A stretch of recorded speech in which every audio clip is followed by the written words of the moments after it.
Saganang mamamayan. Diskusyon ng taong bayan. Serbisyo para sa publiko. Usapang pamayanan. Saganang mamamayan. Programa para sa mamamayang Pilipino.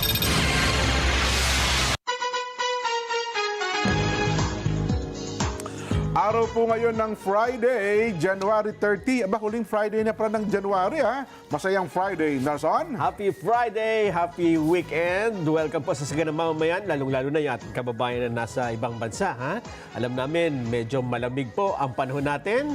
Ano po ang kalagayan ng inyong lugar sa kasalukuyan? Lagi po kayong warm welcome dito sa Saganang Mamamayan. At syempre po ang ating Senador Rodante Marcoleta. Sen, masayang Friday po sa inyo?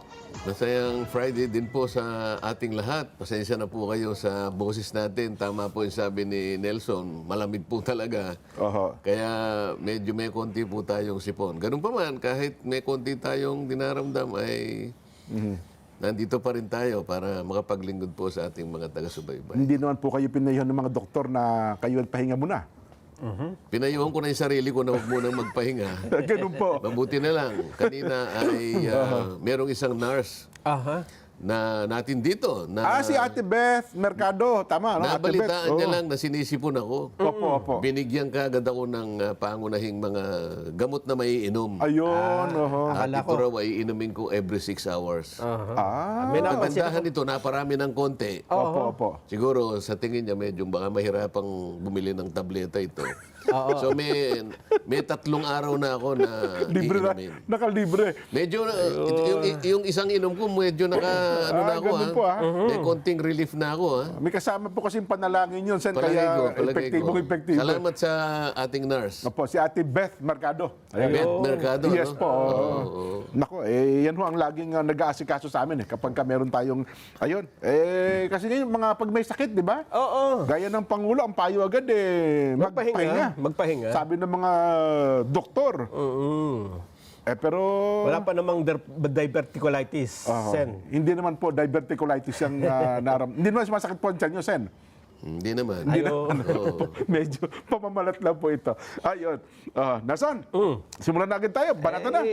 Marami kasing issue, Sen. Itong mga nakalipas na araw, alin ba ang gusto nyong unahin natin? Doon tayo, China. China tayo. Ako sa bagay, ito yung Interesado ako pinakamainit dun eh. At ito yung medyo hindi lang sa Pilipinas na issue to, ha. International, pinag-uusapan Yes. ito. Oho. Napakinggan ko to sa ibang news abroad, Sen. Anong aspeto ang gusto niyong talakay? Napakalawak niyan. Opo. Kasi maraming mga sangasangang mga Opo. aspeto yan. Himay-himayin natin. Simulan Baka natin hindi sa tayo matapos ng isang araw dyan. Opo, simulan natin, Senador. Ba't ba nagsimula? Ba't ba nag-react ang Senado?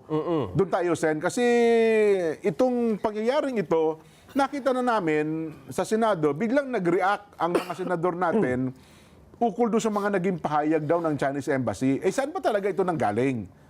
Ang usaping ito. Palagay ko nanggaling sa mga sinabi rin ng ating mga opisyales. Okay, opo. Halimbawa, nung January 14 yata, yung isang Commodore natin sa ating Coast Guard, nagngangalang Jay Tariela, ay pumunta sa isang pamantasan. Ito yata yung De La Salle. Okay. Opo. St. Benilde, Meron siyang discussion doon at meron siyang daladalang 3 caricatures ni President Xi Jinping. Oho. Hindi minabuti ng ng Chinese Embassy. Kaya nag-react sila. Opo. Pero alam nyo, kung huhukayin natin lahat ito, hindi lang doon nagmula. Maalala mo, 2 senador yata ang nagpunta sa Taiwan. Aha. Hindi ko Okay. lang makonfirma kung sino yung pangalawa, pero balita ko ay si Senador Kiko Pangilinan ay nagpunta sa Taiwan. Opo. Ito'y patungkol dun siguro sa kagustuhan niya na maayos natin ang ating agricultural sector. Kasi siya yung, siya yung chairman ng Senate Committee on Agriculture. Yes po, yes. At doon yata tinanggap siya ng Meco. yung Senado. Hindi Meco. Okay. Hindi siya pumunta sa Meco. Nagpunta siya, sinalubong siya ng mga, yung counterpart niya sa Taiwan. Opo, mga lawmakers ng Taiwan. Alam mo, pagka ganun, ang ating bansa ay nagpapakaingat dyan sapagkat nire-respeto natin ang One China policy. Kapag ang isang opisyal ng pamahalaan ay nakipag-coordinate ka directly sa Taiwan, Opo. sa kanila ay hindi maganda yun. Hindi maganda yun. Opo, oo. At ito pa yung parang hindi maganda. May sinabi siya na, I respect the One China policy, but China should respect our exclusive economic zone. Aha. So, dalawang bagay na pinagsama niya. Opo.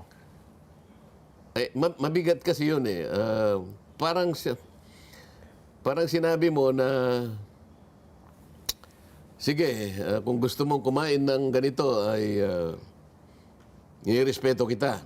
Opo. Pero respetuhin mo yung relihiyon ko, halimbawa. So ang pinag-uusapan doon sa pagkain lang eh. Pagkatapos pati relihiyon ay pinag-usapan na. Opo. Hindi pareho ang issue eh. Ang One China policy, pinag-uusapan natin yung issue ng recognition sa Taiwan. Opo. Okay? Issue ng recognition at issue ng sovereignty. Ang pinakapuntirya dyan, yung United Nations, kapag wala kang nakuhang kapag wala kang nakuhang approbation ng mas maraming bansa, siyempre hindi ka re-recognize eh. Tama po. Oo. Mhm. So, paano nire-recognize ang isang bansa? Diyan na ang issue kung gaano ka karaming kaibigan. Opo. Di ba? Ngayon, hindi pa nakukuha ng Taiwan yung recognition na yon. Kasi tayo, bilang isang bansa, One China policy. Yun ang kinikilala natin sa yan. Opo. So, magpakaingat tayo na bigla na lang tayong gagawa ng ganong, although sinasabi mo na I respect the One China policy, Oho. pero sasabihin mo, China should respect our exclusive economic zone. Oho. So, ang isa ay involving sovereignty and political recognition by family of nations. Tama po. Exclusive economic zone, ang pinag-uusapan, UNCLOS. Yes. So iba yung forum, di ba? Oho. Iba ang batas na sumasaklaw sa bawat isa, di ba? Oho. Yung recognition pwede sa pamamahala ng UN General Assembly kasi nandun lahat ang mga yun ang mga UNCLOS lang. Opo. So maritime rights ang pinag-uusapan doon sa may sovereignty. Sovereignty. Oho. So itong dalawang bagay na nangyari hindi minabuti ng Ng China. Oho. Mas malalim pa nga yung isa eh, yung One China policy. Pagkatapos bigla mo sasabihin, but China should respect our exclusive economic zone. Mali naman yun. Hindi magkatugma yung dalawang issue na yun eh. Alam mo, kung tutuusin, maski tayo, hindi pa natin ma-define talaga Opo. yung ating exclusive economic zone. Dahil tayo ang may kasalanan. Mamaya, ipapaliwanag natin. Oho. Yun ang pinanggalingan. Tinatanong nyo kasi ano bang nangyari. So, Opo. doon sa panig naman ni Commodore Tariela, okay naman yung magpaliwanag ka eh. Halimbawa, ine-educate mo yung Opo. Talaga mga naman ganun. estudyante. May sinasabi siya, ito ay kayo mga pinaggagawa ng China dito sa panig ng ating mundo. Ayan Di ba? nga.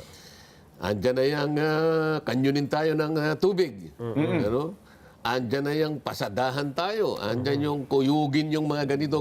Oo. China is a bully, sabi niya. Ano? Pagkatapos, meron siyang daladalang mga caricatures portraying the Chinese president Oho. in a bad light.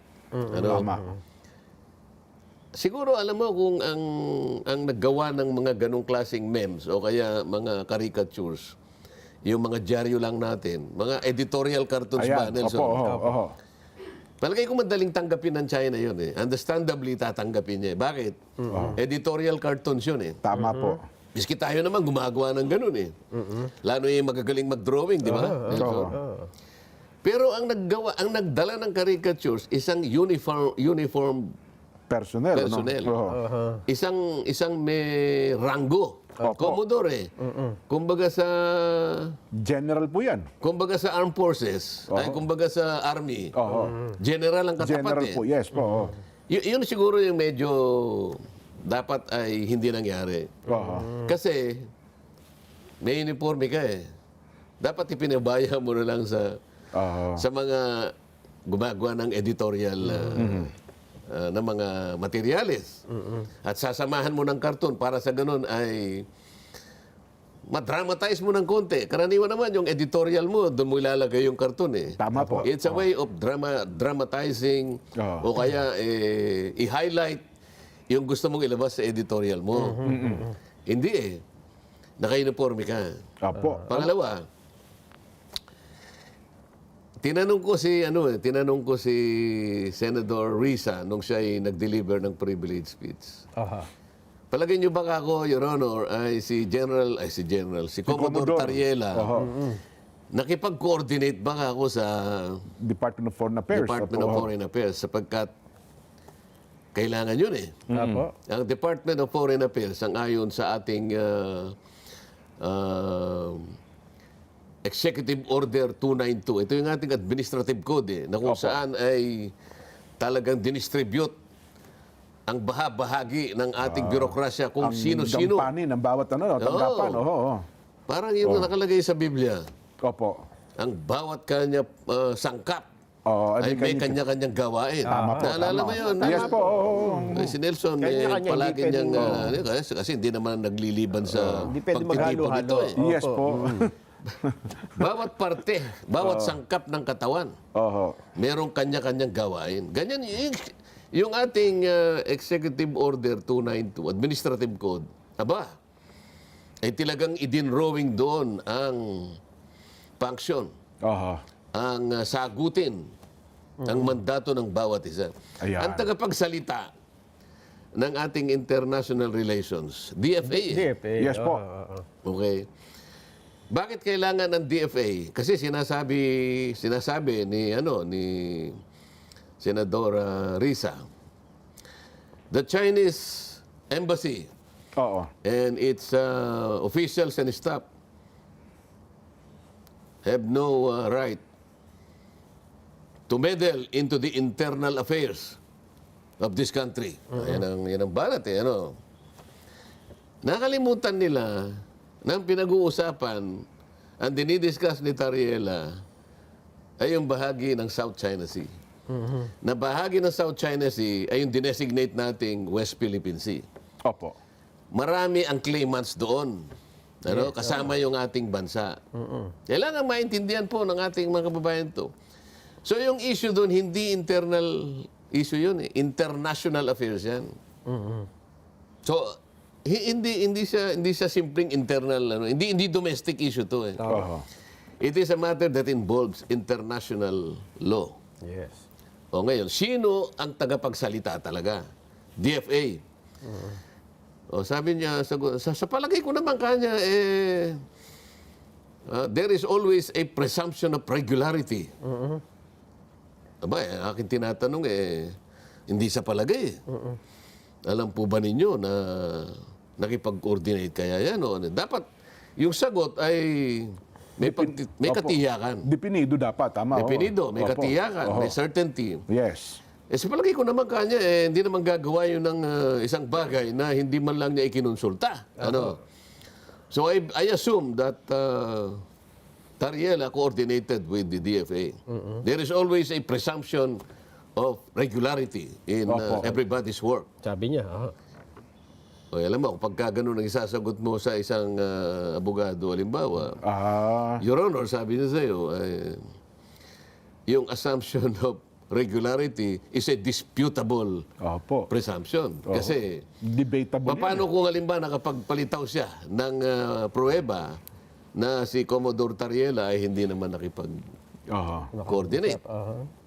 Kasi sabi ko, Your Honor, pasensya na, pero nakausap ko ang Secretary ng Department of Foreign Affairs.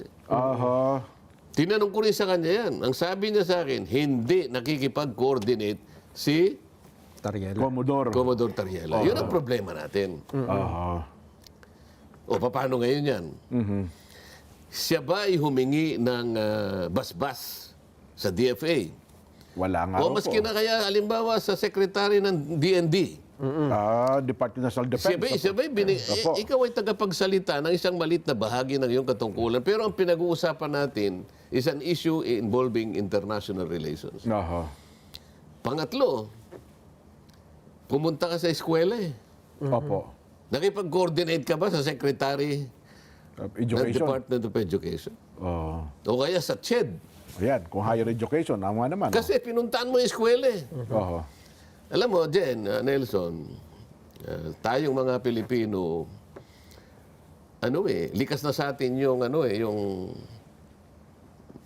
magagalangin tayo. Ayo po. Hindi ko naman lahat hindi ko na sinasabi lahat, pero yan ang ating yan ang ating ugali.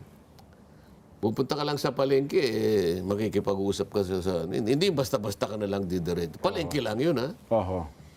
Magtatao po. Kaya tayo po, dadaan ka lang Medyo may sinyal. Makikidaan po. Mawalang galang na po. Wala naman tao. Miski nga sa punso Bari-bari apo nga niya Ewan ko kung ano sa Tagalog yung bari-bari apo. Dumaan ka lang sa punso Oho.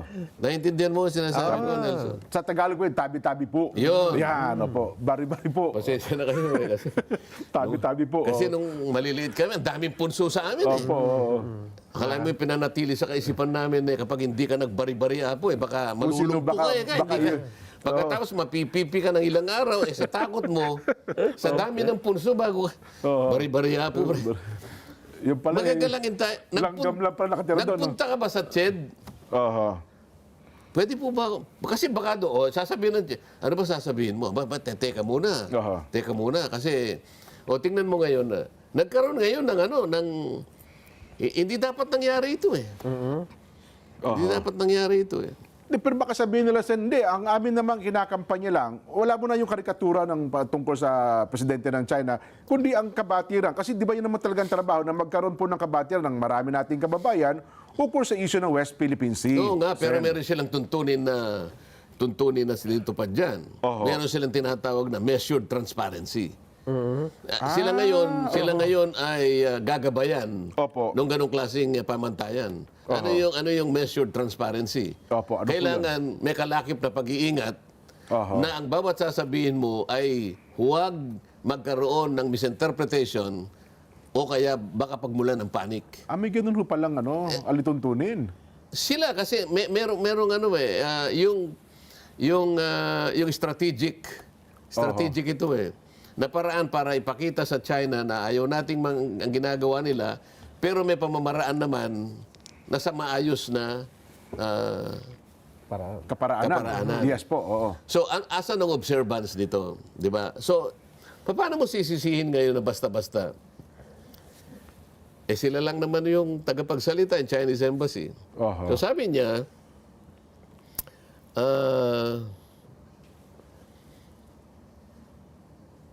yung ginawa ka ni Commodore Taliala po. na statement Oho. kasama yung mga caricatures. Ito yung sinabi niya, is a serious violation of China's political identity and a blatant political provocation Oho. which has crossed the line. Ayun. Yun ang sinabi niya. Ngayon, hindi minabuti ng mga kasama kong mga senador. Wala kayong karapatang magsalita kung anong gusto namin sabihin dito. That is meddling into the internal affairs of the country. O, teka muna. Parang si Nelson. Kunwari, kunyari, mga malilit pa kayong mga bata. No? Ay, opo. Oho. Binibiro ka niya kung ano yung sinasabi niya sa'yo. Nagsalita ka rin laban sa kanya. Pareho lang ang Oo. Nagkatuksuhan. Nagkatuksuhan. Huwag ka masyadong ikaw na una di ba? Yun. Ibig mo ba sabihin, nung tinukso ka ni Nelson, nagsalita ka, sasabihin, ba't mo ginagawa? Ikaw na una Parang ganun lang yan Oho. Alam mo, yung sunog, kahit bata, pag mawala ng sunog Ay, yes. Totoo naman po yun. Oho. Yung bata kasi wala pa siyang yung tinatawag nating maturity. Hindi niya alam ano yung consequence ng gagawin niya. Naglalaro siya ng Akala niya yung posporo Oh. pwedeng kiskisin kahit na nasa tabi siya ng ng dayami, di ba? Oho. Hindi niya sinasadya yun Wag sana tayong maging parang bata. Pero kapag yung apoy na yung kumalat na, Isunog lahat yun, Sen. Oo. Di ba? Opo. O pinag-uusapan natin ay international conflagration. Oho. Sinimulan ng isang bata. Hindi ko naman sinasabi yung makasama ko ron sa Senado ay puro bata. Opo. Pero Halimbawa lang po na, halimbawa pag lang. malaki na, Oho. hindi na bata ang papatay sa sunog. Opo. It will require somebody, siguro isang statesman, para sa ganun ay maano natin yung apoy, mapatay natin yung apoy, di ba? Kasi humantong pa Nelson, di ba? Doon sa punto na nagkaroon ng resolusyon. At tila yata mayroon pang suhestyon na magdeklara ng persona non grata ang ilang mga opisyalis ng China Embassy. Sen. Sa halip na humupa ay Yan. lalong pinalala ng mga sumunod na pangyayari. Oho. Dahil nagkapalitan ng mga pahayag Naging maanghang na salita. Nung sumagot ang Chinese Embassy, sumagot din sila ng mas matindi hanggang sa punto na may resolusyon na, Sen. Oho. Ito nga, dapat pinagtalunan namin sana ng Miyerkules. Nag-aabang ho kami dyan, Sen. Akala Kasi ang namin, gusto nila, magbutuhan na kami nung parang Martes yun eh. tungkol doon sa resolusyon. Oo, resolution number 256 eh. Opo. Ang title niya dyan ay Resolution Expressing the Sense of the Senate in Condemning Recent Public Statements Issued by the Embassy of the People's Republic of China. Aha. May involve ang buong Senado rito eh. So, kailangan magbutuhan kami. Ayun, Ngayon, sa rules naman namin, teka muna, hindi na wala namang ganyan. Pagdebatihin muna natin yan. You are requiring the sense of Senate already to condemn. Isip, ang bigat naman ito. Sabi ko nga sa inyo eh. Ngayon, dapat kahapon. Ngayon, ang sabi naman nila, sige, sa Lunes na. Oho. Kasi kahit paano, naghahanda naman tayo ng Ayun. kung paano natin sila papayapain, ano? Opo. Kasi tayo, ayaw nating palakihin yung apoy. Totoo po. Ang gusto natin, wala namang ano eh. Wala namang mananalo dyan eh. Oho. Ibig mo ba sabihin, pagka ininsulton mo ng ininsulto ang China, ibig mo sabihin, sasabihin ng China, ang tatapang ng mga Pilipino? Yung ba, makukuha ba natin yun? At sa huli nga, Nelson, di ba, parang dumating na sa punto, sige, wag na yung isa lang naming opisyal lang inyong Persona non grata. Lahat na kami. At handa kaming umalis dito. Kung kinakailangan, mag-alisa na kami dito. Gaalis na kami. Iiwanan namin yung embahada ng China sa Pilipinas. O halimbawa, iniwanan nila yung sinara yung embahada. Opo. O sino pang makakapunta ng China? Yung mga, yung ating mga mangangalakal, yung ating mga businessmen na kumukuha ng visa. Kailangan nga pala yun. Sino mag-i-issue ng visa? Yung embassy ng Papua New Guinea? Hindi pwede ho. Baka Senado, Sen, pwede. O yung mga turista nating pumupunta ron? Nako. O paano? Oho. O halimbawa yung kami, pupunta kami na inimbita kami ng China. Wala nang mag-i-issue ng visa. Ako siguro pwede kasi meron akong diplomatic passport. Opo. O paano yung walang mga negosyante, walang visa? Yung pinakaano rito, yung ating mga negosyante. businessmen, mga Opo, negosyante. Ang dami nating mga negosyante. Paano yung mga nag-e-export? Opo. Paano yung nag-i-import? Paano yung mga OFW sa China, Sen? Mga kalahating milyon daw po yun. Paano gagawin? Halimbawa, sinabi niya, sige, ganyan ang gusto nating mangyari, ha? Oo. Kayo nagpasimula, pagkatapos nagsabi lang kami ng ganito, pagkatapos di-declare nyo kami persona non grata, pauwiin na namin lahat ng mga OFWs ninyo. Nako. Sana naman, kaya nga sinasabi natin, kaya natin dinidiscuss. Naalala mo ba nung sinasabi ko na ako'y inimbita ng... Opo, nabanggit niyo po yun doon sa Senado eh. Alam mo, magaling naman silang kausap eh. Sabi ko sa kanila, mabuti ka ako, Mr. Ambassador, dahil nga sa dami ng mga issue na parang meron tayong hindi pinagkakaintindihan ngayon, pwede bang umpisahan natin, makahanap tayo ng mga bagay-bagay na pagkakasundo naman ang ating tinatahak. Tama, oho. Marami naman tayo magagawa eh. Magkasundo tayo sa isda muna, kako pang ganyan eh. Oo, maganda yan, sabi pa niya eh. Hindi ba kako, ang mga isda kako ay walang may-ari niyan eh. Wala. Ang isda kako ay para sa sangkatauhan. Para sa lahat po yan. Para sa lahat yan. Oho. Wala namang nakasulat na ang mga isda ay para sa inyo. Sila lang ang makakakain. Ang Oo. totoo niyan, sa marami ka akong desisyon ng mga international tribunals. Nagsimula ka ako sa Europe. Dahil yung Iceland, kinukubkub niya lahat yung... Sabi nung korte, meron ka lang preferential rights. Pero hindi mo kanya pwedeng pigilan ang Federal Republic of Germany at saka yung Netherlands Opo. na mangisda dyan. Mangisda rin sa lugar na yan. Opo. Oo. Sapagkat yan ay common. Yung fishing grounds. Yung traditional fishing rights. Nagawa nyo ka ako sa Vietnam. Tama. Di ba kako? Opo. Oo, sabi niya, nagawa na. In the year 2000. Sabi niya siguro, paano niya kaya nala? Oo. In the year 2000, nakagawa ka ng kontrata sa Vietnam at para maiwasan niyo yung pag-aaway-away, nagkaroon kayo ng agreement. Nagawa niyo rin kako sa bansang India. O palagi kayo nagtatalo rin ng India, di ba? Nagawa niyo yan para sa isda. O lalong-lalo na kako sa Japan. Meron din kayong iringan ng Japan. Pero nagawa niyo pa rin. Ba't di natin pwedeng gawin dito? Oo nga naman. Hindi, magagawa natin, sabi niya. Panahon nga kanya ni President Duterte. Oho. Di ba kanya pinayagan namin, kaso naman, ito naman pinagsasabi sa amin. Dinrowing kanya si Presidente namin ng ganyan, nakakatawa naman. Ba't naman ganito? Oho. Sana mahinto muna itong mga, tas mag-usap tayo. Ang sabi nga namin ni Nelson Sen, tayo halimbawa, galit pa tayo sa ating leader, pero kung ibang bansa ang gagawa nun, una tayo magagalit. Sen, di ba? At sa ating mga kababayan. Halimbawa, ang Pangulo ng bansa natin ay ginawa ding katawa-tawa at ang gumawa niya ay opisyal pa ng pamahalaan nila, opisyal ng army nila. Kaya nga, magagalit din tayo, Sen. yung ginamit nating isa pang medyo malalim kasing problema ito, yung sinabi ni Senator Kiko. Anyway, ito sasabihin ko rin sa kanya kung matutuloy yung debate namin sa Lunes. Opo. I respect the one China policy, but China should respect our exclusive economic zone. Oho. Alam mo kung sa pag-aaral ng logic, ng lohika, meron tinatawag na syllogism. Syllogism, ito ay deductive reasoning ito eh. Opo. May dalawang premises yan eh, isang major and one minor premise. Pagka valid ang premise, halimbawa, ang premise is, all men are mortal. Sabi niya, yung first premise, yun ang general premise. Opo. Nelson Lubao Is is a man.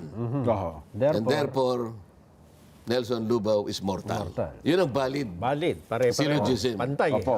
Pero, merong fallacious premise dyan eh. Okay. Halimbawa, Fallacy. fish is mortal, sabi niya. No, Nelson Lubao is mortal. Therefore, Nelson Lubao is fish. Ganun ang nangyari eh. Illogical Huwag mong yun. pagsasamahin ang dalawang invalid na premises. Ito, sabi ko nga sa'yo kanina, ang isa is maritime rights, ang isa is sovereignty. Tama, Ang pinag-uusapan dito is UNCLOS. Ang pinag-uusapan doon, international law. Ibang forum yun. Hindi pwedeng pagtagniin yun. Ang magsesettle dito, ang pinag-uusapan, political recognition. Doon sa isa, wala pang korte kasi sa mundo ang mag-adjudicate kung sino talagang may-ari ng mga isla na yan kasi merong nakasasakop eh. Nananatili tayong pare-parehong claimants eh. So wag mong paghahaluin yun. Ayun. Ngayon, anong pinag-uusapan natin? Nakahanda ba tayo para harapin halimbawa yung napaka-komplikadong issue ng West Philippine Sea. Ako sa tingin ko, sinasuggest ko nga, tawagin lahat ang mga stakeholders. Tawagin si Commodore Tariela, tawagin ang DFA, tawagan kung sino yung... Tapos magtabag tayo ng international experts para magkaalaman tayo dito. Ako wala akong pretenses na akala mo naggagaling-galingan ako. Hindi. Oho. Magtanong sa Nag-aaral tayo lang sa ako marunong. Opo. meron lang akong konting kaalaman dito. Ngunit sa nakikita ko, hindi lahat naiintindihan ito eh. Oho. Di ba? Halimbawa, yung Presidential Decree 1596. Hindi nila alam na ang pinag-uusapan lang doon ay yung tinatawag nating Kalayaan Island Group. Opo. Tapos meron tayong parang 1292 ba yung RA natin. Ang pinag-uusapan lang doon is yung ating archipelagic baseline. Oho. Alam mo, hindi po pwede nating masabi na ito na yung ating West Philippine Sea kapag hindi natin nagagawa ang dalawang bagay. Una, kailangan tayong gumawa ng mapa. Ito sinabi na ng Korte Suprema. Hindi, nakakalimutan nila ito. Kailangan meron kang mapa. Primero, mag-declare ka muna ng 200 nautical miles from your baseline. Yun ay referensya sa ating exclusive economic zone.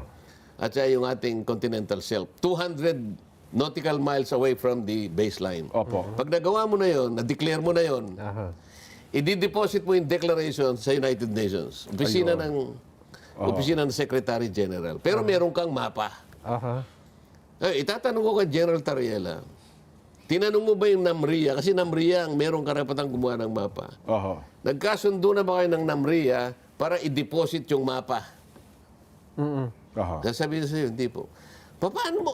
Hindi ka pa nakagawa ng ganito para nga pagbigyan ka na, kasi doon sa mapa, makikita mo na yung coordinates kung nasaan ang West Philippine Sea. Para maitala doon sa tinatawag nilang international holographics ng mga mapa. Para ngayon, officially, matala sa karagatan ng mundo na meron palang West Philippine Sea. Hanggat hindi mo nagagawa ito, hindi pwedeng tawagin pang gano'n. Pwede nating tawagin, bakit hindi? Kasi tayo yan Opo. Paano yung coordinates? Ng buong mundo, di ba? Yung kaalaman ng lahat. Yung mga dumadaan doon. Sana aralin nating mabuti. Para hindi tayo nagmumukhang nakakahiya. Hindi ba, meron tayong kasabihan A little learning is... Dangerous. Talagang dangerous. Tingnan mo ngayon. Baka layasan tayo ng China. Huwag naman sana. Sana humupa ito. Yun ang ating kagustuhan. Pag-usapan nating mabuti. At huwag yung basta na lang tayo nagpapatutsadahan. Merong isang, yung dating na, National Security Advisor. Pakita natin. Opo. Tingnan mo, meron din siya sinabi. Baka Norberto Gonzales. baka akala ng mga taong nakikinig sa atin, tayo lang ang merong ganitong pangamba. Opo. Pwede, direct, Sige baka po. naman gusto mong... Nakapanayam ata si Norberto Gonzales at yan din ang naging paksa nila, Sen. Siguro, narinig ko lang Iparinig nga po natin direct yung punto ni Secretary Norberto Gonzales.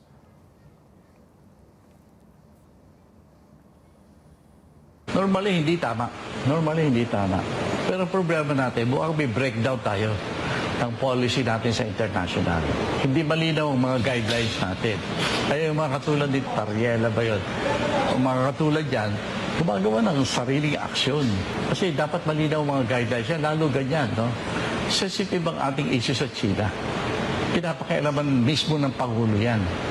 Pero tingnan mo ginawa ni Tariela. Tapos, sa halip na pagsabihan natin si Tariela na hindi tama yung kanyang ginawa, may mga sa lipunan natin ang medyo lalo pang dinadagdagan yung ginawa ni Tariela. Yan. Ayun. So, iwanan natin ang issue yan. Magkakaintindihan tayo. No? Dapat, sa mga sensitibong mga pagsasalitang ganyan, ikonsulta muna doon sa talagang tagapagsalita. At kung kinakailangan na kunin yung approval ng opisina ng presidente, sapagkat sa ating saligang batas, siya ang arkitekto ng ating international relations. Para hindi tayo malagay sa alanganin, sa kahihiyan, at lalong-lalo na sa isang bagay na baka hindi natin pare-parehong pakinabangan. Meron kayong kasama sa Senado, Sen, na nag-vlog pa nang tila yata ang sabi parang yung ibang senador dito, daig pa yung Chinese kung makapagtanggol sa China. Na para bagang kayo ang pinasasaringan, Sen. Meron bang ganun? At tila yata, yun ang binabanggit nila Kung yun ang kanyang pagkakaintindi. Pero ako kapag nagsasalita akong ganito, ang aking bansa, ang interes ng aking bansa, ang nilalagay ko sa kauna-unahang priority. Dahil kahit ano pa sabihin mo, insultuhin mo araw-araw ang China. Because, aalis ba yung China? Ha? Baka hindi. Oo. At saka mismo ang DFA nagsabi, Jen, na pagka meron kang mga issue na gusto mong ipahayag, ang foreign heads of state and government in particular should be off limits or at least treated with respect regardless of our personal views. Talagang hindi po pwede. Totoo. Isasali mo yung head of states. May mga subject matter expert na dapat dyan. Ano? Itong binabanggit ko natin sa ibinabanggit ko kanina, yun palang senador, nung sa kanyang binabanggit na, anong tag doon? Yung sa kanyang vlog, ay in 72 hours, ay 815,000 views. Pero nung kayo pala, gumawa rin pala kayo ng vlog at sumagot din pala kayo sen eh. At sa pinakahuli, within 48 hours, ay meron na po kayong 2.5 million views at 111,000 likes. Yun po ang Sen. Okay, paliwanag mo yung significance yan. Ako hindi ko masyadong Mukhang kabisado yung mga bilang na yan. mas maraming interesado sa paliwanag po ninyo kaysa sa doon sa pinupunto nung kapwa nyo senadora, ang kapwa nyo senador, Sen. Ayun nga, itatanong ko sa inyo, ibig ba sabihin kinatigan yung ating pagpapaliwanag? Mas gusto nilang pakinggan ang inyong paliwanag po. Yun lang. Kasi yun ang gusto kong kayo magpaliwanag. Kasi baka mamaya kung ako magsabi, sabihin na naman nila, itinatayo natin ang sarili nating bandera. Hindi naman ganun. Meron pang isang, naalala ko yung post ng isang, ito, lagi nating binabanggit ito, yung retired Associate Justice. Sabi niya, paraan niya meron kang kapitbahay na nag-squat sa bahay mo sa bakod mo. Nung nag-squat siya, sasabihin mo bang friendly kapitbahay ba yan? Squatter nga, nung pinapalis mo, ayaw na umalis Yun ang kanyang argumento, Sen Sino yun? Yung retired Associate Justice Carpio. Ang tawag Sino dyan, daw ang nag-squat? Ang binabanggit, parang pinapalagay niya yung China, di ba? Yung ating katubigan, So, patawagin mo raw bang friendly yan? Kung ini-squat kayo lugar mo na pinapaalis na sila, ay ayaw umalis sa property mo. Ang problema, Oo. ang problema dyan sa sasabi mong ex-justice na yan, Opo. hanggang ngayon, hindi nila ma-determine yung coordinates ng West Philippine Sea. Di ba? Kasi hanggang ngayon, hindi niya maintindihan na yung mga isla na kung saan ay merong occupants, Ang pinakamaraming occupants sa ating tinatawag na exclusive economic zone, mas marami ang occupants ang Vietnam. Pero ang Vietnam, hindi natin inaaglahi, Opo. Meron ding occupied ang China. Pero ang ibig ko sabihin, ba't hindi tayo consistent? Mas maraming ang nakuha ang Vietnam. na feature sa ating exclusive economic zone ng Vietnam, mas konti ang China. Oo. Bakit ibang trato natin sa China? Bakit sasabihin nila, dinidepensahan natin? Bakit merong isang feature ang Malaysia na nasakop ng ating exclusive economic zone na paglalapit tayo doon, tinataboy din tayo ng Malaysia. Ba't hindi tayo nagagalit sa Malaysia? Ba't sinasabi ng justice na yan, ang China lang palagi? Consistent tayo. Sabihin mo, ako nakikinig ka ni Sir Justice, sabihin mo sa Malaysia, huwag ka mag-squat. Di ba? Sabihin mo rin sa Vietnam, huwag kang mag-squat. Huwag lang ang China. Banatan mo lahat. Hindi yung namimili ka.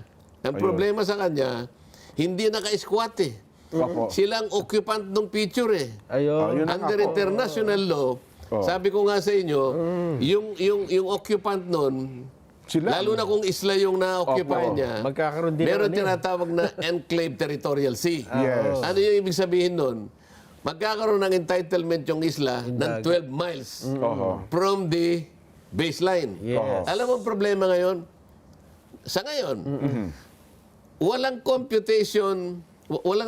computation doon sa enclave territorial sea. Opo. Kaya ang labo ngayon ng sistema ng daigdig. Wala ka namang makukuhang korte ngayon na magsasabi Talagang kung di ko sino alam. talagang may-ari. Nananatili tayong lahat claimants. Ayun. Hindi ba naintindihan ng justice na yan? Kaya nga lahat tayo claimants. Vietnam, China, Philippines, Taiwan, claimants tayo in the disputed and Islands. troubled South China Sea. May overlapping, Overlapping. Nasa EEZ mo nga. Opo. Siya naman ang occupant. Pambira naman justice. Pinakamabuti. Tapos sasabihin pa niya, may sinabi siya Opo. si Marcoleta kanya, yan ang pinaka Mababa. mababang klaseng abogado. Parang yung mga kasama din daw niya. Low level. Okay lang sa akin yun, Jen, di ba? Ano problema? Ako, pwede ko pa sabihin sa kanya. Yung retired justice na yan, yung pinakamagaling na abogado sa buong Pilipinas. Tama naman yun. Ako sang-ayon din naman ako doon. Yan. Mas magaling pa sa Para- Supreme Court yan, Sen. Para wala siyang masabi. Oo. Ayan. Di ba? Pinakamabuti siya, imbitahan natin sa maglakbay. Kasi po, sa paglalakbay, ingat po kayo ha. Kayo po ba'y maglalakbay sa pamamagitan ng ating mga sakyang pandagat? Kayo po ng barko, roro, ferry, iba pa? Panoorin po natin ang paalaala ng Philippine Ports Authority.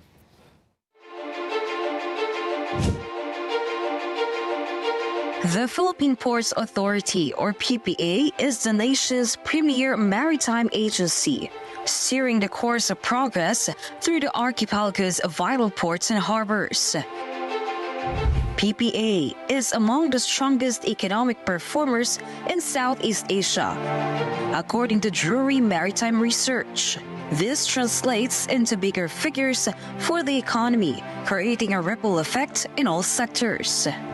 PPA's mission is to provide modern, sustainable, and resilient port infrastructure and facilities to provide responsive, reliable, and efficient port services, and to promote a regulatory framework that is transparent, fair, and relevant to the needs of all stakeholders. To keep pace with the global trends and improve operational efficiency. The PPA has implemented various technological upgrades. Mas maganda lang pong bumiyahe ngayon sa ating mga pantalan dahil nakita naman po natin mas madali na, mas convenient para sa lahat. Lahat po ito ay bahagi ng ating pagsasaayos ng ating mga pantalan para na rin po sa matagal ng hinahangad o nire-request ng mga pasahero natin na gawing mas maganda at mas kaaya-aya po yung mga pantalan natin, lalong-lalo na po yung mga terminal para po sa lahat. Legasiya po nating lahat ito na tayo ay makakaalala so many years from now na tayo po ay naging bahagi ng pagpapaunlad po dito sa pantalan. The Philippine Ports Authority stands resolute. Its mandate, vision, mission, and transformative projects, setting the course for a maritime future that resonates on a global scale. Philippine Ports Authority, linking the Philippine Islands to the world. Salamat po, PPA. Magbabalik pa po ang Saganang Mamamayan.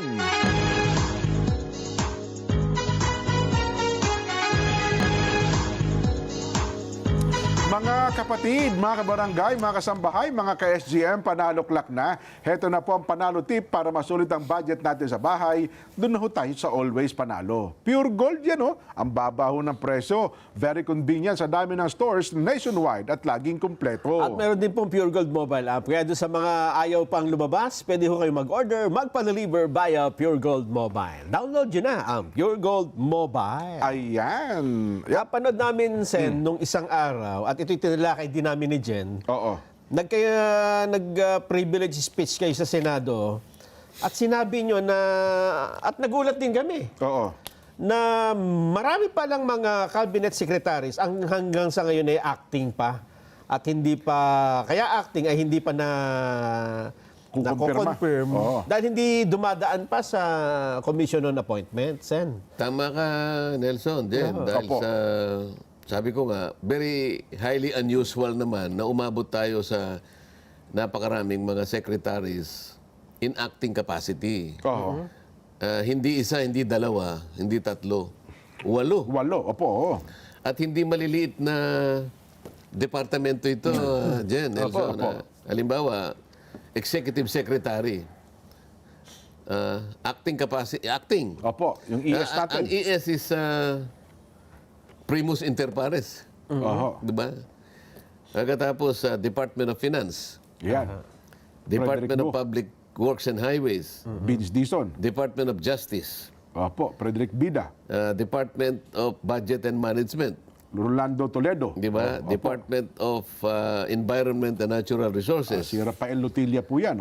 Department of Transportation. Si Giovanni Lopez. At saka yung Presidential Communications Office. Yeah, si Secretary Dave Gomez. Sinasabi natin hindi maliliit kasi Department of Budget. Sila yung gumagawa ng pambansang paglatag ng ating pangangailangan sa panggastos. Department of Finance, kasangkot din dyan. Department of Justice. Kung titingnan mo na naman sa ating administrative code, ito yung head ng legal department ng ating bansa. Pagka ikaw ay acting kasi, may mga limitasyon ka eh. Halimbawa, hindi ka pwedeng mag-appoint eh.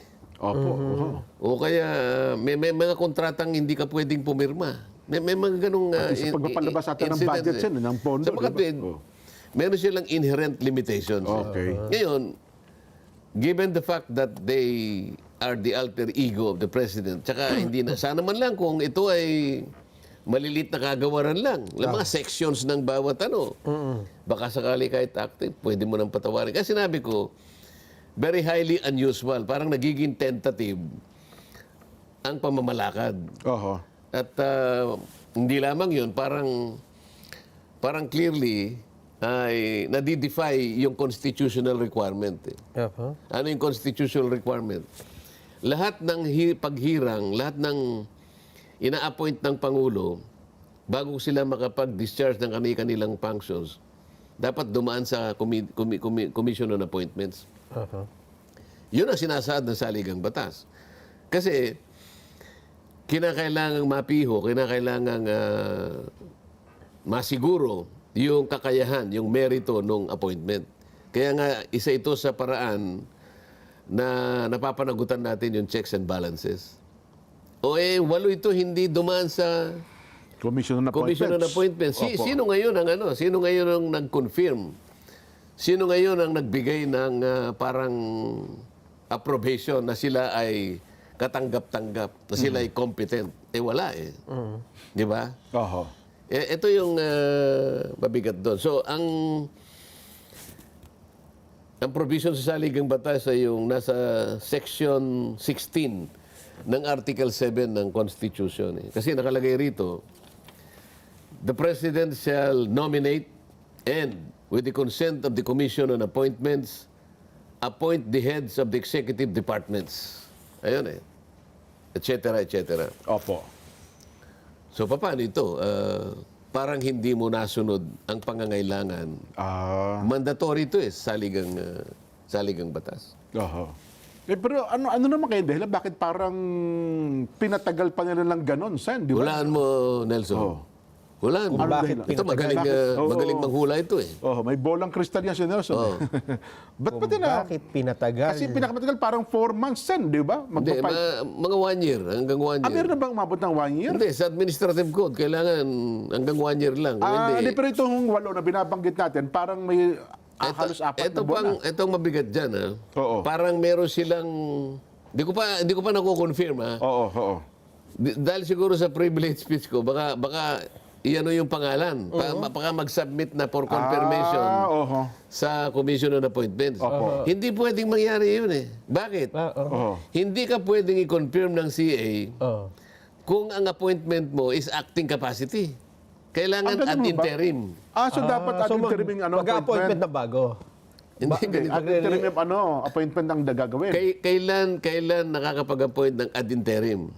Dapat wala sa session ang Senado at ang legislature. So dapat naka-break kayo? Naka-break kami. Pag-appoint mo, ipapasok ad interim. Ayun. So, paano ngayon? Nagsisimula na po kayo nung nakaraang Hindi nga. Kaya nga, sila acting lahat Acting lahat. Ayun pala yun. Ngayon, halimbawa, nag-submit sila ng pangalan. Halimbawa, sinabit si ES. Secretary Recto. Ang aking kaibigan. Secretary Recto. O di, binigay ang pangalan. Paano namin tatanggapin yun? Sasabihin lang namin, boss, teka muna, may mali na naman kayo. Ganun pala Acting yun. capacity ka lang, paano ka namin i-confirm? Ayun pala yun. Pwedeng i-confirm as acting. Ito pa yung nakikita kong problema. Opo. Hindi ko malaman kung bakit tumagal ng tumagal si Secretary Lotilla ng DNR. Ayun, ang ako. tagal na, oh. Dalawang beses na siyang na-appoint. Opo. Dalawang beses nang na-appoint. Pagkatapos, inaasahan ko, nung mag-break kami, ang break, December 30 eh. Opo, Kasi naalala mo yung ratification ng Yes, yung the budget. Opo, budget. opo. Umabot kami ng December 29. Kinabukasan, break. Yeah. Dapat sana, Nung pag-break na yun, isinabit na ad interim appointment. in-appoint ad interim sana. O hindi nangyari yun. Tapos nakaano na kami ngayon. Nasa session kami. Technically, parang bypass ulit siya. Ganun ba yun? Hindi Wala lang pa. yun eh. Oo. Ano ngayon yung nature ng kanyang ano? Yung pagiging acting niya. At saka yung appointment niya. Dapat hindi na sa... Kapag ka naman in-appoint uli, Oho. kunyari ad interim, pagdating sa CA, may strike 3 ka. Meron kaming strike 3 policy. Yun, oo. Para ba sa baseball, di ba? Sa baseball, strike out ka na pag tatlo eh. Out ka na pag tatlo. O, kawawa naman si Secretary Rafael Lutilla. Secretary Popo, baka may strike 3 to. Boss, may strike 3 ka eh. Out ka na. Kaya pala pinagtalunan yung nakaraan. Hindi, tinatanong natin, Oho. bakit nagkaganito? Bakit tumagal? Sabi ko, Nelson, tingnan mo yung bolang kristal mo. Anong dahilan? Baka busy, Sen. Busy yung kasi may diverticulitis ang Pangulo. Tingnan mo muna yung bolang kristal mo. Hindi mo kasi tinitingnan mo Walang mabuti. kuryente siya, walang makita eh. Ikaw, Jen, yung kumukulong Kawa. Kasi mas malaki yun. Baka Opo. makita mo dyan. Wala akong makita, Sen. Malabo ang dahilan eh. Hindi nakapa. Marumi kasi yung tubig mo. Baka gusto pa nilang... Parang ang ginagamit mo yung tubig na... Di ba nagpunta ako ng Agusan del Sur? Ay, opo. Akalain mong... Yung tubig doon salin. Ilang salinated. Puro salin. Hindi, kaya nga tinawag kong, okay naman pala yun, desalination ito Desalination, eh. Di ba? desalin. Kukunin yung timba eh. Oho. Kukunin dun sa sa mababaw at saka maruming balon. Kulay kulay brown, kulay kape. Oho. E di isasalin dun sa drum. Ano? Tapos may butas yung drum, may katabi buhangin, siyang buhang isang maliit na Oho. parang filter. Padadaan sa filter, pagkatapos may maliit doon na lalagyan sa bandang ilalim, Oho. doon tumutulo unti-unti na parang tumining ng tubig. Oho. Yun ang gagamitin mo sa iyong kawa. Yung kalilipat lang sa drum ang ginagamit mo para makita mo. Oo nga. Wala talaga makita, Sen. Ano bang... Kayo na nga sumagot. Ano bang nakikita niyong dahilan, Sen? Kami wala akong makita ni Nelson eh. Kaya lang, baka naman mamamali ako. Oho. So kahit mamamali ako, patawarin nyo na ako. Sige po, yan naman yan eh. Oho. Baka Sa pagtahala natin baka eh. kasi iniintay yung mga natalo ng eleksyon. Ay, oo nga. Yung one-year ban. Hindi ako, Yung one-year ban. Sinabi ko sa One-year inyo, ban. hindi ako nakakasiguro, pero ito lang ang nakikita kong dahilan. Tama. Di ba? Kasi February, March, April, May. Yung mga 4 na buwan pa yan. Baka naipangako. Kaya nga, oo. kung hindi naman lalampas siguro sa 1 year, dahil yun ang alam nila yung statutory limitation. Sino ba yung mga inaakala ninyong i-appoint na natalo at iniintay lang yung election ban? Pwede dyan. Hindi, ang problema, nakulong si Bong Revilla. Hindi na po pwede yun. Sino pa? Abalos. Abalos, Benhar. Sino Pwede pa? executive secretary yan. Francis Tolentino, Sen. Sino Sentol. pa? Sino pa ba ang mga natalo nung nakaraan? Ka ba? Nasa may Mayor Binay. Oo. Abi, opo. Yan. Sino pa? Sino pa ba mga sa alyansa ng Bagong Pilipinas, no? No, madami. Kasi ilan lang yung pumasok sa kanila eh. Senator Pacquiao. Pacquiao, Manny Pacquiao. Okay. Sino pa? Si... Di ba, liwanan na natin yan. Opo. Hindi nyo So naman- yun ang sa pantahan nyo. Sa pantaha ko lang naman yun. Pero Sana naman mali ako. mataas ang Di ba? posibilidad nun, Sen, ha? Ha? Mataas ang posibilidad nun na yun nga ang mangyayari. Kasi Pero intrigero ka naman, nasabi ko lang. Buti ko na hindi ko na sinabi. Hindi, ako titindigan ko yan, Sen. Titindigan ko yan sinabi ninyo. Iwanan natin yan. Oho. Ano pa? Ay, nako. Anyway, yun nga po. Wala na tayong oras Di ba, meron pa. 5:26 pa lamang ng hapon eh. Ano pa ba, Nelson? Ang mainit na issue natin ngayon? Pero wala na tayong babatiin ha, para Naku, madami. makauwi ka agad ako. Yan ang problema natin. Dahil dyan, Hindi, Sen, patatawarin na nila ako kasi alam naman nila Balat. kami na po ang bumate. Sige po, sige Ang unang-una kong babatiin, Sen, tsaka una ko, matutuwa ko kayo. Sapagkat sa araw na ito, sa Lunes pala, advance happy birthday sa Karine Panoncillo. Ang Karine Panoncillo po yung batiin na natin ngayon. Ay, opo. Birthday Karine, po niya. isang mainit na pagbati ng maligayang kaarawan para sa iyo sa araw ng Lunes po. Lunes. February 2. Oo, Ayan. at ang aming panalangin Yan, opo. ay mabigyan pa kayo ng mahabang buhay para po mapaglingkuran pa ninyo ang ating tagapamahalang pangkalahatan, ang Iglesia, Opo. lalong-lalo na po sa kalagayan ng ating bansa ngayon, di ba? Opo. At ganoon din sa ikapananatili ng ligaya ng inyong pamilya. Yan, opo. At sana po sa inyong pagdiriwang ay lakipan pa po ng maraming pagtatagumpay at maraming pagkain po ang Yan. pagsasaluhan po ninyo. At sana O, yan. makating kami Di ba? ni Nelson sa Lunes. Ganun na rin ang inyong Opo, panalangin. yan po, opo. You have to associate yourselves. Yes po. Yes. Opo. O, yan. Magka-level tayo, Sen. Magkakalibel tayo. Kaya yung pagbati namin, ganun na rin Hindi po po yun. pwedeng yung level ninyo Nandubababa. Kaysa dun sa... Hindi nyo pwedeng ibaba yung level ninyo. Opo. Okay. Dapat O, sige, isa lang ano na ba? mesa natin. Okay. Primus inter pares. Tingnan naman ninyo yung jacket na jacket lang. Talaga naman. Ang mga Ako, taga... medyo Opo. ikinahihiya ko na yung jacket ko dahil palagi na lang ganito eh. Samantalang kayo na branded na sa inyo eh. Galing po ito kay Saldi ko. Saldi ko, luko. Galing pa sa Sweden to. Ang mga taga-barangay na baro po sa General Trias, Cavite ay nanonood pala sa atin sa Ayan. pangunguna po ni Kapitan Gilbert Satsatin. Ayan. At ganoon din daw po, pakibati daw po yung mga taga-barangay at yun hong kanilang mayor dyan, si Mayor John Ferrer. Ayan. Marami pong salamat sa inyo pong patuloy na pagsubaybay. Ang mga taga-riyan naman po sa Kalinga, si Kuya Eric Perez. Kaya Eric, magandang hapon po sa inyo.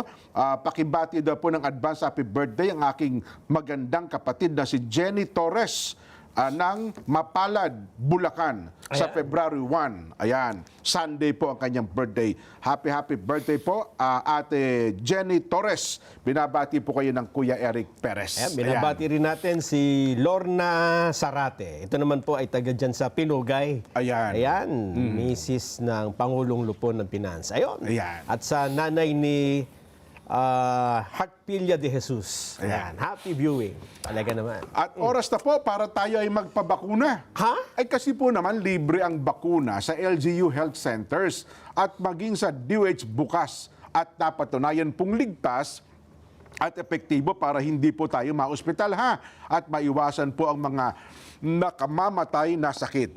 Tandaan, mas mahal ang magkasakit kaysa magpabakuna. Protektahan po ang sarili at ang pamilya. Panoorin natin ang paalala ng DOH tungkol dito. Proteksyon ng mga bata kontra tigdas, polio, tetanus, Hep B at iba pa. Kaya magpabakuna. Ang mga buntis magiging ligtas sa banta ng tetano at diphtheria. Kaya magpabakuna. Ang mga lolo at lola malalabanan ng flu at pulmonya. Kaya magpabakuna. Ang bakuna ay ligtas at epektibo. Kumonsulta sa inyong healthcare worker. Kaya magpabakuna dahil bawat buhay mahalaga. Proteksyon ng mga bata kontra tigdas, polio, tetanus, Hep B at iba pa. Kaya magpabakuna. Ang mga buntis magiging ligtas sa banta ng tetano at diphtheria. Kaya magpabakuna. Ang mga lolo at lola malalabanan ng flu at pulmonya. Kaya magpabakuna.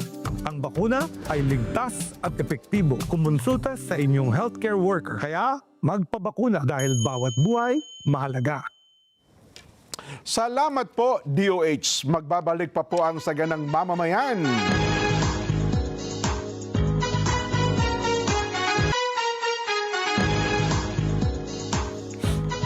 Gamit po ang inyong mga remote control, i-scan po Net25 sa yung TV menu at pagkatapos mascan, piliin po ang Net25 HD mula sa listahan ng mga channels. Let's net together na sa panonood ng mga programa, lalong-lalo na po ng Saganang Mamamayan. Ayon, Pahabol Nason. ko lang ng pagbati ito, Oo. Jen. Ha? Si Attorney Jerry Parulan ay masugid daw na nanonood at nakikinig sa atin lagi na. Ganon. Naalala ko tuloy, Oo. dahil abogado ito, di ba? Naalala ko yung mga issue nung notaryo eh. Kasi Notaryo. medyo matagal-tagal ng panahon, parang nakalimutan na natin. May update ba dito? Sen, parang, Hindi, baka yung notaryo sa Sweden sinasabi mo, hindi naman. oo nga, no? May notaryo sa... Ganun din pala. Dito, to, local tayo, local muna tayo. Hindi, Local. dito muna tayo sa... Oo. Hindi, nung nagpanotaryo ka sa Sweden, naalala ko din yun eh. Ganun ba? Total, andito si Sen. Baka magkaroon tayo ng update kung... Doon ho kay, kay Tungkol saan? Attorney Espera. Yung kay Gutesa. Yung SP, ano ba yan, Espera, at saka yung judge ng Manila City Regional Trial Court, Sen. Hindi, babanggitin ko muna yung nangyari na, di ba nung isang linggo, may Opo. nabanggit ako sa inyo na si Secretary John B. Cremulya, Ay, opo. doon sa kanyang isang panayam ay sinabi niya na si Gutesa ay peke. Yun nga po. Oo. Sinabi niya na peke sapagkat siya raw ay nameke ng notaryo. Opo. Alam mo, napakahirap nung ganun na yung tao, isinubo niya yung sarili niya sa kapahamakan, nanganib ang buhay, pati pamilya, para lang maisa-isay niya sa pagitan ng kanyang nalalaman. At tinukoy niya si Saldico na siya ang tagakuha ng mga pera sa kickback. Opo. At lahat ng ito ay Dinideliver. idinideliver sa bahay ni Martin Romualdez. Sabi nga natin noon, anong mapapala ng taong ito na siya'y gumawa ng ganong klaseng pagsasalaysay? Oo nga po. Wala. Sa Wala siyang sarili, wala. mapapakinabang doon. Sabi ko nga, he has everything to lose. Pati buhay niya, yung sinapanganib, pati kalagayan ng kanyang pamilya. Pero imbes na ang Estado ay bigyan ng pagpapahalaga yun, kung ang Estado ay talagang interesado para usigin ang talagang may kasalanan, yung may utak nito, Oho. dapat lahat ng protection, kahit hindi humihingi. Totoo po yun. Kung ang Estado ay interesado, siya nang magkukusa na ibigay lahat ang benepisyo, lahat ng proteksyon na kakailanganin mo para sa ganun, mausig mo yung tao na gumawa ng lahat ng ito ng paglimas sa kabangbayan. Anong ginawa? Sa pagitan ng maraming kasangkapan. Abay, kapeki yan. Idinimanda pa ng DOJ ng falsification. Oho. Sabi nga natin, nakabalita na ba kayo ng isang tao na nameki ng notaryo? Wala pa po akong alam, Sen. Anong mapapala niya sa pamimeki ng notaryo? Dahil kumita ba siya? Ay, tsaka mura lang magpanotaryo eh. Ngayon, dahil nga sa para lang maalis yung ganong klaseng stigma do sa tao, no? Kawawa naman. Nung Miyerkules, ipinail na ako mismo nag-file Ipinail ko yung complaint laban kay Attorney Espera.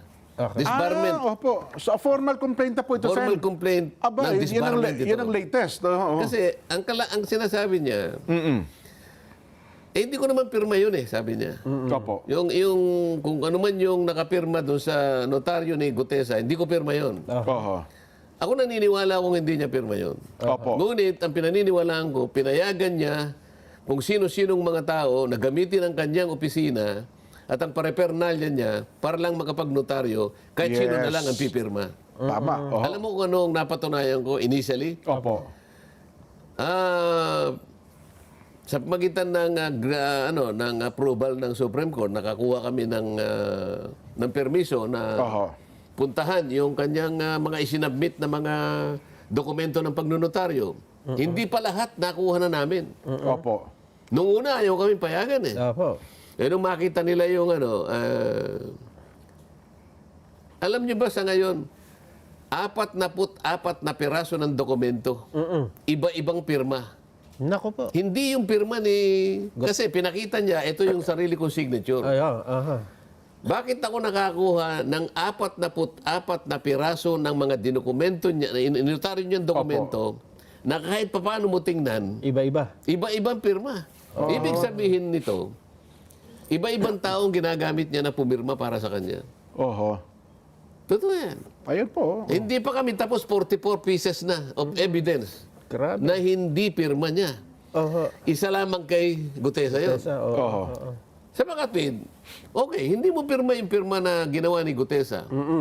Kanino pirma itong hinayaan mo na Nagamitin. magnotaryo ka, Tama. ginamit ang pangalan mo, ginamit ang opisina mo, pati notarial details mo ginamit, pero maski pa paano mo tingnan, ilang tao ang pumirma nito para sa'yo. Oho.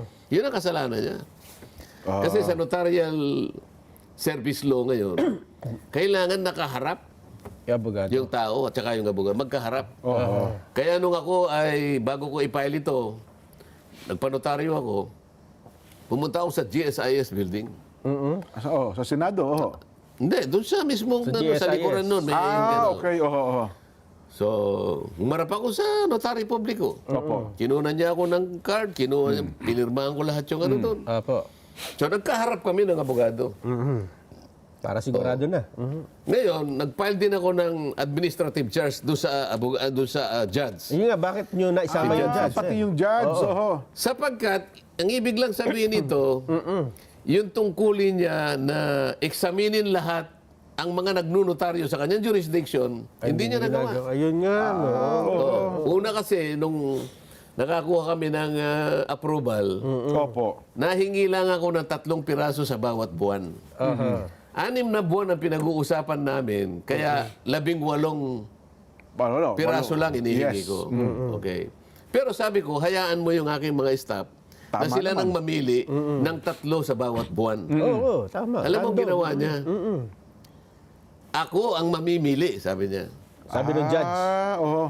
Ang hindi niya na nakuha doon. Kaya 3 lang ang aking ano. Latag ko 'yun eh. Opo. Ito yung patibong eh. Sinadya ko na 3 lang. Opo. Binabasa ko kung anong gagawin niya. Yung gagawin niya, parang yun ang inisip ko. Akong mamimili, sabi niya. Kasi kapag sinabi ko, pwede ba ako makakuha ng at the very least 25 to 30 copies, baka mahirapan siya eh. Oho, oho. Baka doon pa lang eh. Kaya Sige, kayo na lang. Kaya inuntian nyo na 3 lang. Sige, kayo na lang. Nung 3 lang, okay. Ako ang mamimili. Alam mo kung bakit sinabi niya siyang mamimili? Opo. Para sa ganun, yung 3 pinili niya ay talagang Pare-parehas masisino yung, niya oh. na yung pirma ng abogada. Ayun. Ngayon nakakuha ko 44. Oho. Miski pa paano mo balig-balig ta rin, iba-ibang pirma. Sino ngayon ang pumirma dito? Yun ay dapat, ito ngayon nasagutin ng Ispera. Akala ko ba, hindi mo pirma yung kay Gutesa? O itong 44, Opo. hindi mo rin pirma ito. Paano mo pinayagan? Bakit sinabit mo? Nako. Bakit sinabit mo sa notarial section ng ng RTC ng Maynila? Ngayon, bakit ko isinama sa administrative charge? Oho. Yung judge. Oh, Hindi niya ginampanan ang tungkulin niya. Ayun. Primero, napakasangkapan siya doon. Oho. Siya pang namili. Nung ipinilit ko doon sa nung nasa Sa plenary hearing ng debate na Senado, kami, opo, nandun yung Office of the Court Administrator ng Supreme Court. Sabi ko, Madam, bakit po ganito? Bakit siya po ang namili? Pwede ba kaming humiling kako? Opo. Halimbawa, bukas papuntahin ko yung mga staff ko na makapamili naman. Kahit ngayon po, kanya papuntahin nyo na. Nako. Oho, oho. O de sa tuwa ko, pinapunta ko kagad. Pinapunta niyo ang tao niyo. 44 kagad ang nakita namin, hindi pare-pareho. Iba-iba talaga ang So pirma. kagaya ng ginawa niya kay Espera, 4 na dokumento, ganun din ang ginawa. So sasabihin niya, hindi ko pirma yan. Ako, di peki lahat yung 44 na yun. Peki lahat yun. Oh, yun ang lalabas Dapat doon. usigin din lahat yung mga tao nagpa-notaryo sa kanya. Oho. O bakit hindi ngayon ginawa ng judge ang tungkulin niya? Nako. Pangalawa, gumawa ng order. Ba meron siya kagad conclusion. Peki ito, sabi niya. So, yung nag-secure ng notarial service na to, pati yung mga taong gumamit ng kanyang dokumento, Ayun. Nako. ay liable. Damay lahat yun. Pati ako damay. Dahil ginamit ko sa ano eh. Oh, sa hearing nga po. Ang tanong ko rito, paano mo nagawa, paano mo kagad naisip na pati yung mga taong gumamit ng kanyang sworn statement ay kasangkot dito, hindi mo naman ako pinatawag. Oo nga po. Oo. Dapat sana humarap muna ako sa kanya. Oo. Para nakapag-explain naman ako, ay hindi. Ako naniniwala ako, napakasangkapan siya Oo. sa mga taong interesado na ang pagsusuri, pag-iimbestiga ng flood control ay kailangan malabuin. Oo. Kailangan imali. Kinakailangan hindi nila makita yung utak, yung pinakautak ng lahat ng pagnanakaw at paglilimas ng kanyang bayan. Napakasangkapan siya sa mga tao na ito ang kanilang kagustuhan.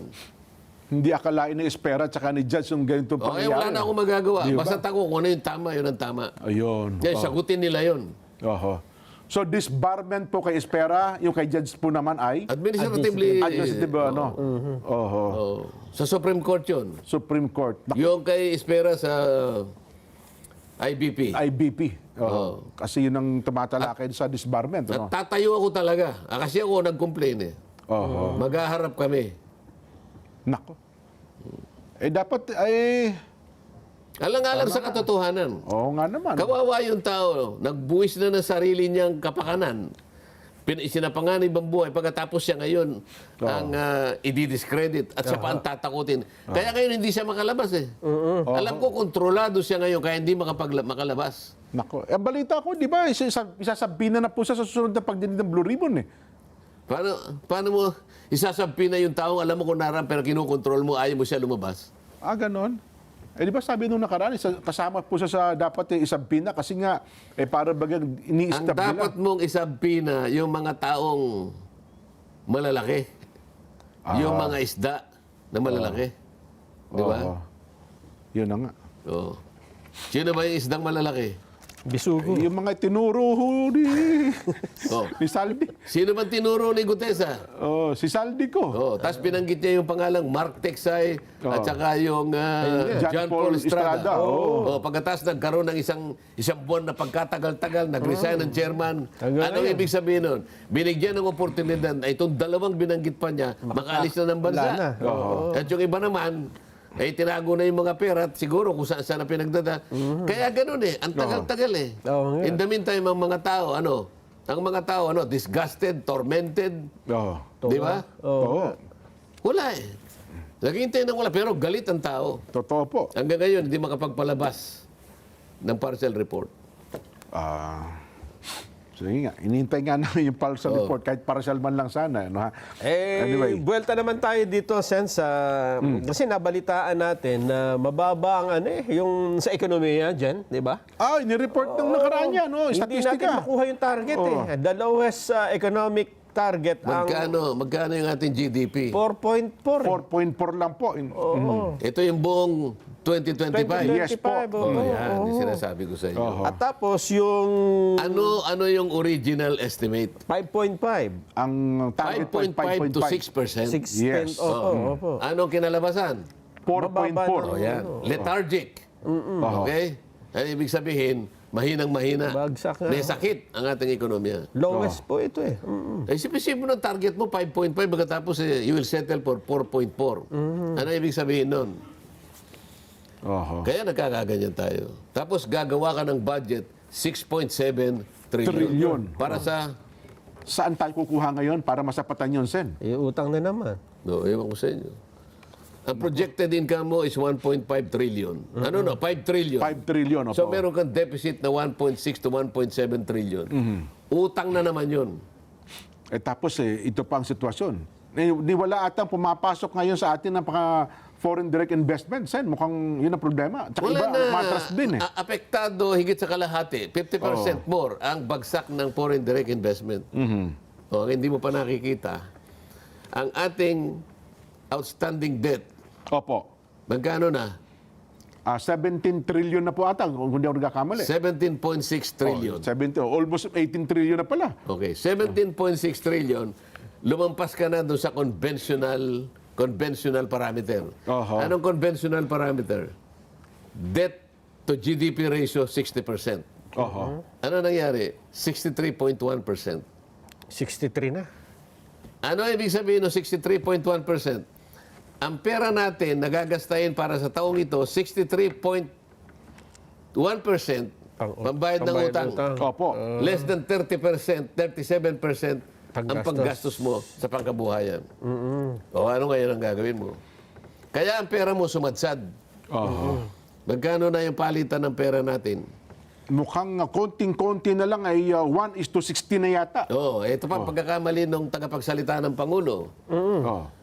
Isang babaeng abogada yata. Opo. Ano sabi niya? Ang gusto ni BBM ay huwag pumalo ng 60. Wag, ayaw po nila niyan. Vis-a-vis the US dollar, $1. Yes po. Hindi pwede. Alam mo, ang nakakapagtaka doon, polisiya ng ating bansa, ito, good policy ito, Opo. na ang ating exchange rate will always be influenced by market forces. Market-driven. Opo. Hindi mo sasabihin, para bang ibig niya sabihin, in-instruct niya yung central bank, kontrolin mo, Kasi ang gusto ng Pangulo, mali yun. Wag aabot ng 60, Mali yun. Ito yung mga unusual. Hindi ko malaman kung sila ginagamit nila yung mga isip nila. Hindi mo pwedeng isa publiko yung pagsasalita ng gano'n. Ganun ho pala Hindi yun, mo sinasalang-alang yung market forces Kasi yung parity, ito yung ano. Opo. You have to allow our peso to settle its place.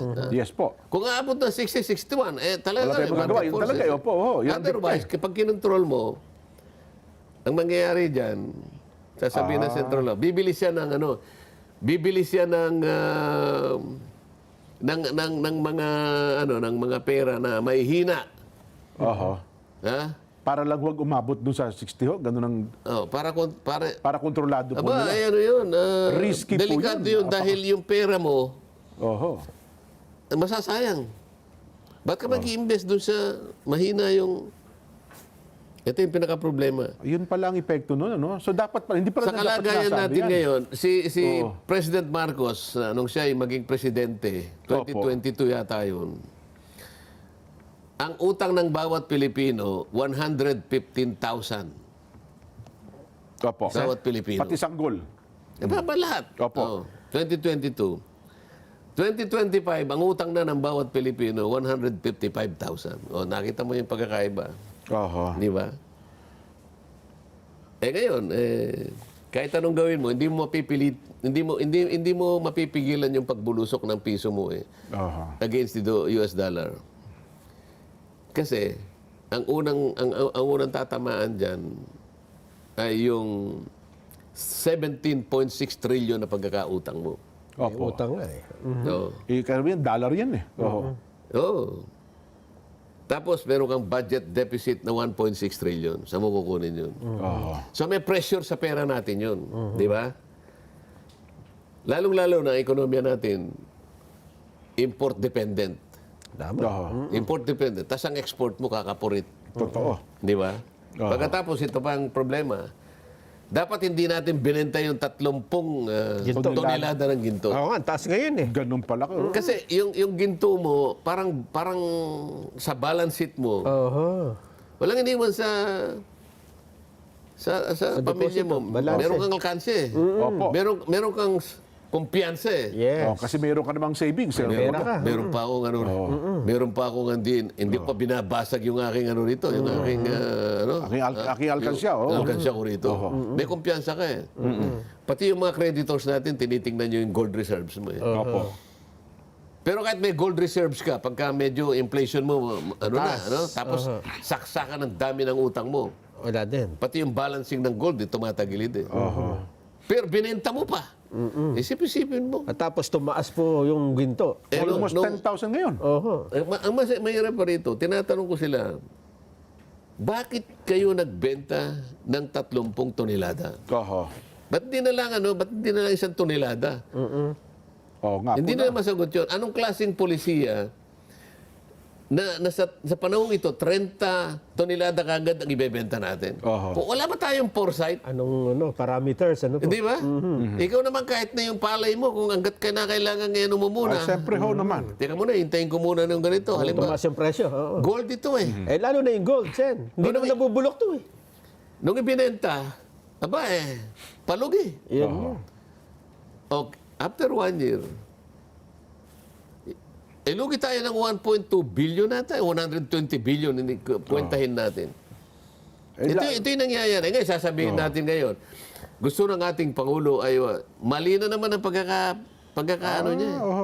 Maring yun ang gusto ng Pangulo. Ang kusa lang. Pero hindi mo dapat i-broadcast yun. Sasabihin na naman ng mga, tatawanan na naman tayo. Ano ba naman ang Pilipinas? Di ba niya alam Mali pala yung gano'n. na yung parity, yung relasyon ng pera nila tsaka ng US dollar magsisecure ng hindi ba? Ano ang klaseng... Ang akala nila, pogi points yun pala, negative palang epekto nun, Sen, ano? Hindi, salita na kasi ng salita yung babae na yun. Hindi naman niya pinag-iisipan ng kanyang mga... Kung ano epekto naman. Kagaya rin ni Jay Tariela. Kung puro ganito na lang tayo, salita ka ng salita, hindi mo man lang sinusukat ang consequence ng pinagsasabi mo, tayong nababayubay sa sa paghihirap dito Dapat, Wala na tayong panahon. dapat na lang siguro, Sen, mag-invest tayo sa yung human investment sa kapakanan ng mga estudyante natin. Sana. Di ba, ang balita ko, Sen, meron pagpupulong ng EDCOM 2 ba yun? Parang binanggit ni Senate President Soto nung, parang kasama ba Senado doon sa EDCOM? Education Committee ba yun na dapat po ay mapag-uusapan itong kapakanan ng mga mag-aaral natin? Meron namang EDCOM talaga Opo. Ayun. Yan kasi ay komisyon na katulong ng... Education Commission ata ang tawag doon, Sen, ano? Oversight yan Kamukha ng energy. Meron tayong, di ba? Opo. Joint Energy Commission. Yung mga JCEC. Yung Agriculture Commission, nagtayo na. Kasi dati, walang Agriculture Commission. Ayun. Nakakatulong yan, parang oversight. Ayun. So, mayroon kasing, nakita ko lang dito sa mayroon kasing panawagan daw po si DepEd Secretary Sani Angara na magkaroon tayo ng whole of government approach para masolusyonan daw po yung learning crisis ng ating bansa. Ito daw po yung kasabay ng pag-submitin nila ng EDCOM 2 report at national plan para po sa Pangulong Bongbong. At kailangan niya, sabayan po yung aksyon mula sa DOH, DSWD, sasabayan po ito ng nutrisyon hanggang sa TESDA, sa CHED, at para daw po sa trabaho. Ito daw po ay dapat magkaisa at para matagumpay yung 10-year education roadmap ng Pilipinas. Pero kailangan, ipundar mo muna lahat ng pangangailangan. Yun. Una, kailangan ng mga teachers competent.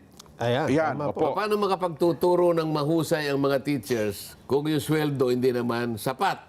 Opo. Di ba? Paano siya makakapagturo kung wala siyang training? Kailangan pati teachers. Meron namang continuing training. Opo. Yung mga abogado nga, merong MCLE, tinatawag. Yearly ho yan. Mandatory Continuing Legal Education. Kung mo abogado ka, akala mo lahat ng batas, alam mo, nagbabago yung jurisprudence. Ganon din ang teacher. Paano yung eskwela? Kung konti ang mga eskwela, isang araw, isang buong programa. Isang buong programa kung paano natin madidiretso yung pangangailangan natin ng classroom. Opo. Di ba? Yung Magna Carta for Teachers. Yan, isa pa po yan, Sen. Na kung hindi ako nagkakamali, 1957 na ito, 1956. Dapat mabago na. Hindi, napakaraming provision doon na para sa teachers, hindi naman binibigay. Paano ngayon? Sangkot yun sa kalidad ng ng mga produktong may pupundar mo sa pag-aaral Bagay ngayon diba? kay Secretary Sani Angara. Ako hindi ko kinahihiya na ako produkto ng public education. Tama po naman, Sen. Noong panahon namin, yung public education, magagaling ang teachers. Stricto pa Ako napalo ako ng 3 beses dyan Teacher nyo? Ganon? Mahigpit Bakit? Wala assignment. Hindi. Medyo makulit. Ganun talaga. Hindi, kasi nakalimutan ko yung binigyan kami ng notebook. Opo. Paano pa ba tayo? Baka wala. Opo. 2 minutes po, Sen. 2 minutes. Sulat. Ang assignment nyo, isulat nyo yung pangalan ng magulang. So, ina at saka yung ama. Opo. Sila ang pasulatin nyo. Sila, Para sigurado sa spelling. Nakalimutan ko sa kalalaro. Nung Wala, paano kung uuwi? Wala ng panahon Nasa school na, po. alam ko naman ang pangalan ng ano. Ng tatay tsaka ng nanay, ko. siyempre, ano. Pacifico Marcoleta. Sinulat nyo na lang. Kaya lang, yung Marcoleta kaya, pero yung Pacifico, P-A-S-I-P-I-K-O. ano? so Yung Candida, K-A. Kaya halatang hindi silang gumawa. Tanungin ako ng teacher. Rodante, Nako, yun na. ito ba ay sinulat ng mga magulang mo? Siyempre, opo, halika ka niya, dumapa ka rito. Sabi ko, paano niya kaya nalaman Oo nga. Candida naman ang nilagay ko, tsaka Pacifico. Oo. Pag-uwi ko, yan napala mo. Di ba? Tama po naman. Ano. At Ay, nanalo. nako. Kasi ngayon, pagka pinalo niyo yung bata, susumbong kayo. Bawal po kayo mamalo ng bata. Ano, wala. Ay, wala. Talaga, pati magulang, kasangkot doon sa pagpaparusa. Sasabihin pa ng teacher mo, yan, matigas kasi yung ulo mo. Sabi ng nanay mo, yan. Matututo ka naman. Yeah. Tanong ko sa kanya, paano niya nalaman na hindi kayo na gano'n? Huwag mo na kayo itanong. Malalaman niya. Sabi. Malalaman, Pagdating ng panahon. Maano pa ako, nag-aapila pa ako tama naman ang pagkakaso. Di ba Pacifico ang pangalan mo? Pacifico, oo. Kayo naman, di ba Reconsideration. Candida? Candida K Ay, nako. Advance happy birthday po kay Simon Laksamana Salinas sa Yan. February 1. Linggo po yan, sa Binyan City, Laguna. At happy 27th wedding anniversary po kina ka Rael at ka Florabel Esteban ng Binyan City, Laguna. Yan. Happy viewing po kay Ronaldo and Marilo Di Maano at kay David Dogta Jr. ng Sorsogon. Happy birthday kay Ann Tupal ng Buting. Ang pagbati po ito. Si Gracie ba pumabati nito? Si Gracie na naman. Talaga naman, oo. Happy birthday kay Lizelle Nagit ng Makati. At happy birthday kay Shin Aranda. Abay, si Ate Shin, birthday pala bukas. Ang ating pong playback operator ng SGM. Shin, Ate Shin, happy birthday, ha? Happy birthday to Erwin Lomboy, Roma ng January 31. At happy birthday to Miles Intienza and Vilma Balbes ng Tagumpay Housing. Nason, ikaw naman, Happy 88th birthday sa aming butihing nanay, Celia Cueto ng Sariaya, Quezon. At happy 22nd birthday sa aming anak na si Loris Nicole Cueto, February 1. Pagbati mula kay Canlino at Lea Cueto ng Bataan. Ang Kamani Mendoza naman, sabi ng Kamani, Jen, happy birthday bukas, January 31, ang aming manugang na nasa Masinloc, Zambales, North, Lyra Mendoza. Ang pagbati mula po kay Kamani at Ate Dali and family. Salamat po ng marami. Nasabi naman ng Kuya Abet Malate, ang Tandang Sora, Quezon City po ba? 51st anniversary po pala nila sa araw na ito. Ipinagdiriwang po sa lokal dito sa Victoria Park Covered Court. More power po at happy 51st anniversary po sa mga taga-lokal ng Tandang Sora. Binabati po kayo ng Kaabet Malate. Ayun. Happy viewing po kay Dale Amor Legion Ramirez. At sa mga taga-riyan po naman sa Milan, Italy. Binabati po kayong lahat ng ka-Patrick Magsino de la Rosa. Ayan. Okay na tayo? Okay na tayo. Yan. Muli po, happy birthday ha. Sa Karine Panoncillo. Karine, happy birthday po. Advance. Sen, maraming po salamat sa inyo. At sana po ay masayap ang ating hapunan ngayon. Baka meron po kayong bilin sa ating mga kababayan. Wala na. Okay na tayo. Paus po ang Sen. Pasensya na kayo ha. Ito na po ang ating palatuntunang Saganang Mamamayan. Programang paborito ng bayan at dahil nga Friday ngayon, and happy weekend. See you on Monday. Bye!